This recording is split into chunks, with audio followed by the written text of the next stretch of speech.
తెలంగాణ మలి ముఖ్యమంత్రి యనుమల రేవంతాల సారు ఎంపీలందరినీ పిలుచుకొని మీటింగ్ పెట్టిండు.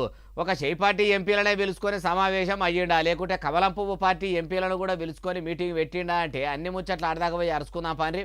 తెలంగాణ రాష్ట్రంలో ఉన్న ఎంపీలందరినీ పిలుచుకొని ఇప్పుడు ఏం మీటింగ్ పెట్టిండంటే సెంట్ర సర్కార్ నుంచి ఇగురంతో తెలంగాణకు తెచ్చుకోవాల్సిన పైకం గురించి, ప్రాజెక్టుల గురించి చెప్పుకొచ్చిండట. చేయి సర్కారు తెలంగాణ రాష్ట్రంలో చేయబోయే సౌలతుల గురించి చెప్పుకుంటేనే హైదరాబాద్కు ఐఐఎం మెట్రో ఫేజ్ 2ను పెద్దగా చేసుడు, హైదరాబాద్ చుట్టుముట్టు త్రిపుల్ ప్రాజెక్టు పూర్తి చేసుడు, తుమ్మిడియట్టి ప్రాజెక్టు, బుల్లెట్ రైలు, ఆదిలాబాదు వరంగల్ గాలి మోటార్ల డిపోలను ఏర్పాటు చేసుకున్నాడు. అన్నిటికీ కేంద్ర సర్కార్ కాడికెళ్లి అనుమతులు తెచ్చుకునుడే కాదు, ఇగురంతో పర్మిషన్లు పైకం కూడా తెచ్చుకునే పని పెట్టుకోవాలి. అప్పుడే మంచిగుంటదని అన్ని ముచ్చట్లు చెప్పుకొచ్చిండట. అయ్యా మలి ముఖ్యమంత్రి యనుమల రేవంతాలు సారు మీ చేయి సర్కారు ఏలుబడిలకు వచ్చినాక కొన్ని దినాలకి ఎంపీలు కూడా ఇమానందిని ప్రమాణం చేసిర్రు.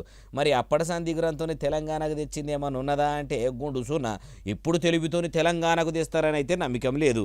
ఇంకో దిక్కు మీరు వారానికోపారి పని కట్టుకొని పబ్లిక్కు పనుల రూపంలో కట్టిన పైకాన్ని ఖర్చు పెట్టుకొని గాలి మోటార్లు వేసుకొని రయ్యమని ఢిల్లీకి పోయి చిప్పచేతల పట్టుకొని బిచ్చమెత్తుకున్న బీజేపీలు రూపాయి వేస్తలేరని ఎన్నో మాట్లాడిరి. లోపలికి కూడా రాణిస్తలేరు. గంజిల ఈగ కంటే గలీజ్గా చూస్తురు, పచ్చి పులుసు కంటే కడుపరసన చేస్తురని మీరే చెప్పిండ్రు. కాబట్టి ఇప్పుడన్నా ఒక పని చెయ్యండి. ఎట్లాగో తెలంగాణలో 8 మంది కమలం పువ్వు ఎంపీలే ఉన్నారు కాబట్టి వాళ్ళ గదవనే పట్టుకుంటారో కడపల తలకాయనే పెడతారో ఏం చేస్తారో, వాళ్ళను బుద్గరిస్తేనన్నా నిధులు వస్తాయేమో. అట్లెందుకు మీకు ఆలోచన వస్తలేదంటారు ఈ ముచ్చటిన్నోళ్ళు.